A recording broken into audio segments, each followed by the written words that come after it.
Constant parallel assembly, it includes the switch those required to control the entire effect as per the requirement and IC temperature humidity.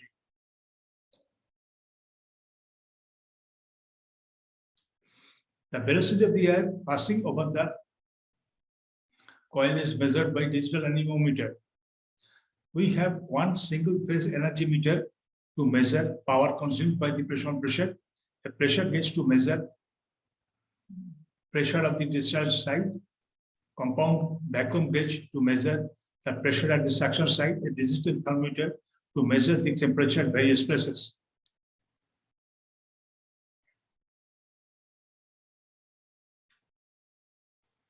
The desired temperature find out by the changing the position of the selection switch.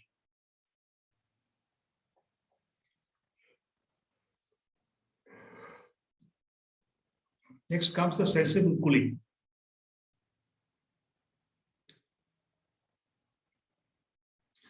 The cooling of air without any change in specific humidity is defined as sensible cooling. Means specific humidity is not changing, but the cooling of air will take place.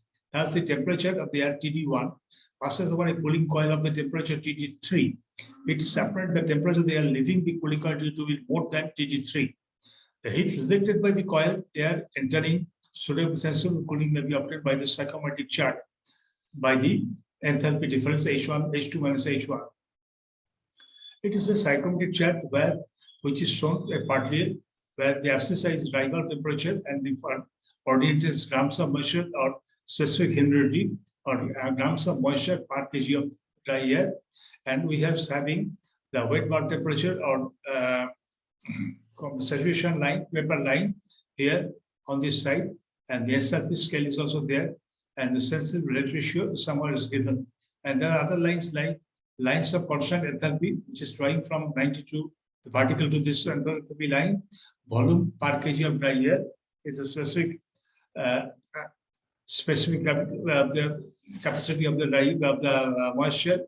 Wet bulb temperature line, which is particle from this 92 comes from here, and constant moisture content, which is a horizontal line starting from a particular specific humidity to that reach to the wet bulb temperature line, and relative humidity is the ratio of the ratio different lines which shows us the ratio of the moisture is present divided by the moisture supposed to be present if the concerned mixture is fully saturated.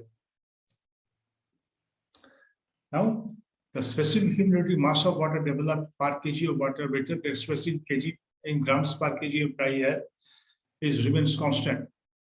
But dry bulb temperature reduces from TD1 to TD2, and relative humidity ratio of the actual mass of vapor to the given volume of moisture is defined as in the same way of saturated air kept in the same pressure and temperature. It increases from phi1 to phi2. The amount of heat rejected during the sensible cooling may be obtained from the relation H2 minus H1 CPA TD1 minus TD2 or W CPS TD1 minus TD2, which you have told in psychometry, or CPA is equal to W CPS into TD1 minus TD2, whereas CPM TD1 minus TD2. But CPA, W CPM is defined as humid specific heat defined as noted as CPM, and thus its value is equal to 1.022 kilojoule per kg degree Kelvin. So heat rejected is given as Q, and the CPM is 1.022 multiplied by TD1 minus TD2. This temperature of the incoming air is temperature of the outgoing air. This air conditioning purpose, the sensible heat extracted per minute given as SH, sensible heat, CPM with delta T, or gamma P CPM delta T.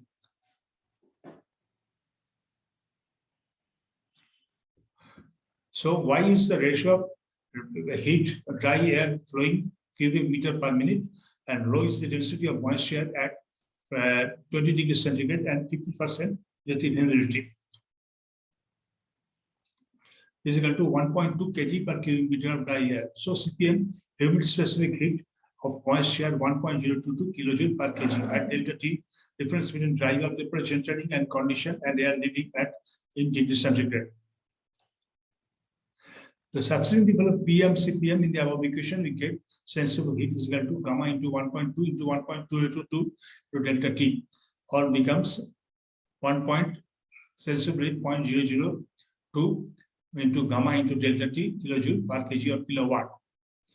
The bypass factor also defined as bypass factor. We know that the temperature of the air coming out of the temperature apparatus will be more than the temperature of the cooling coil. Under ideal condition, the dry bulb temperature entering the atmosphere should be equal to that of the coil, but it never so because of the inefficiency of the coil. This is defined as bypass factor. When the air passing over the coil, some of these, say x kg, by just bypassed unaffected, while remaining 1 minus x kg comes in contact with the cooling coil. This bypass is measured in terms of bypass factor.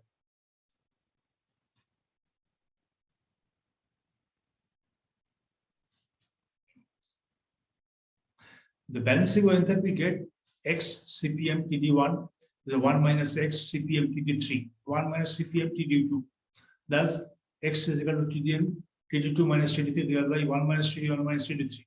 TD1 temperature of the incoming air through the air conditioner or surrounding room temperature, TD2 temperature of the cold air coming out of the air conditioner, TD3 temperature of the cooling coil.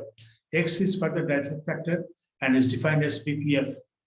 The efficiency is the of the cooling unit is 1 minus BPF. So 1 minus 1 into TD2 into 1 minus TD3 divided by 1 minus TD1 minus TD3 or TD1 minus TD2 divided by TD1 minus TD3. Next, let us go through another share for the results we have received.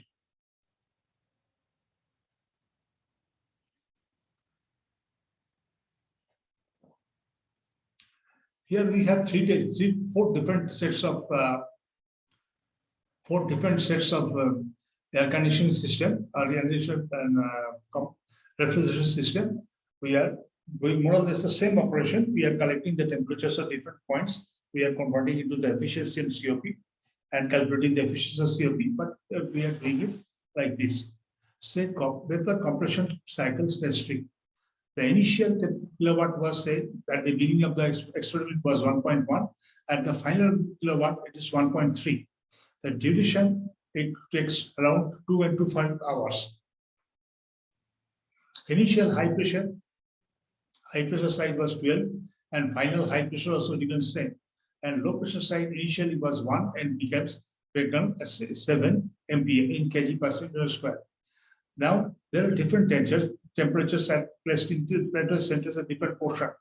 That is fixed at compressor discharge unit. That is initially compressor discharge unit. Initially it was 45 and finally 63. Now at the outlet of the compressor valve, exhaust valve of the compressor, it is set. Initially it becomes 45 and finally it becomes 63. Fixed at the condenser compressor suction unit, suction line. When it comes at the inlet of the compressor, it is at the outlet of the compressor and it is at the inlet of the compressor. It is compressor suction line. And at the inlet it is 23, more or less finally it remains same. It doesn't change. The temperature constant before the condenser, that was 40, more or less nearest to the fixed outlet. Before the condenser, it was 40 initially and finally 42. So it remains at the initial discharge temperature, remains close to the discharge temperature of the compressor initially, but its increase is not affecting much. So after the condenser, it becomes 38. Initially, it is 40. So during 1.5 hour, this temperature is more or less remains same. After the capillary tube, the temperature constant at the exhaust of the capillary tube is 23, and it is now reduced to 9. So after the evaporation takes place, at the even the refrigerant in the tube near the capillary tube just reduces temperature to 9 degrees centigrade. And inside the refrigerator chamber, it initially was -1 degree centigrade and finally was -5 degree centigrade. So it is close to the outlet of the capillary tube. So inside the bottle of concern, it becomes initially was the room temperature 20 degrees centigrade, and finally, after that cooling of 2.5 hours, it becomes 6 degrees centigrade.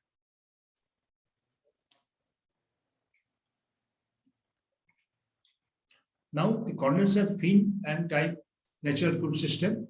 Evaporator is air cooled best evaporator. The refrigerator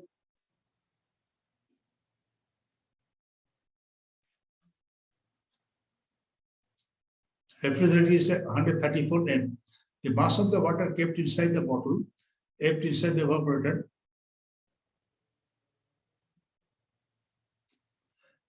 mass of placed in the box inside the evaporator, this equal to 8.28 grams or 0.82 kg.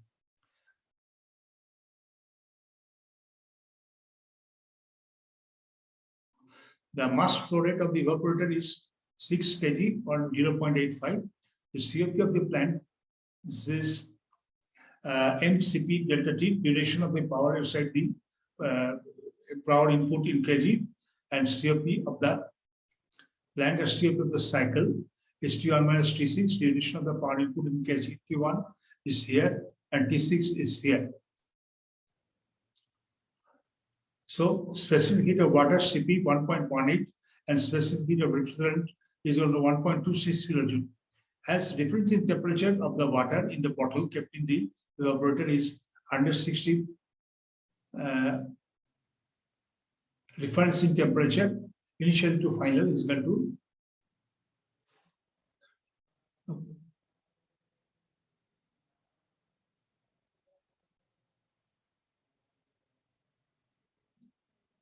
the COP of the plant.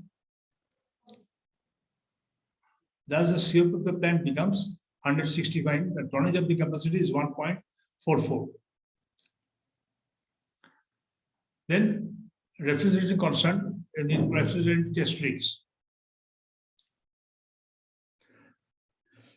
Power in kilowatt initially was 4.1 and 4.3 finally.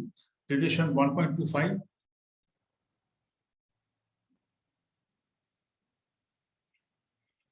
Bottle.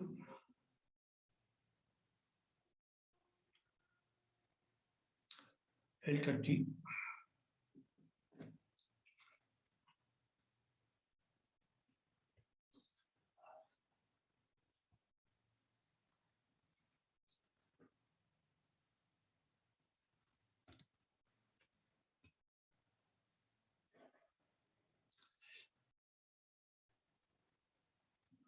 Now, initial pressure was defined as 8.8 degree and final 11 degree.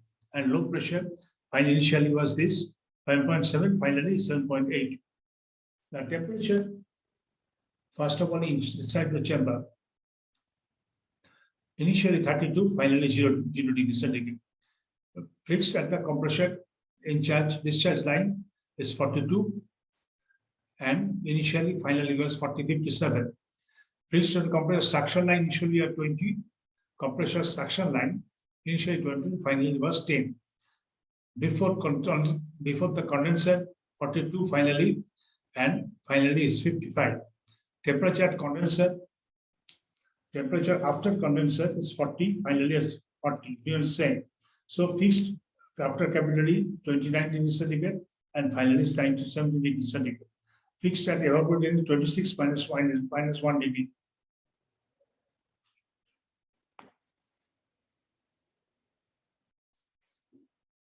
So condenser fin and tube type, air-cooled condenser, evaporator, water-based, refrigerant 134A. The fan motor condenser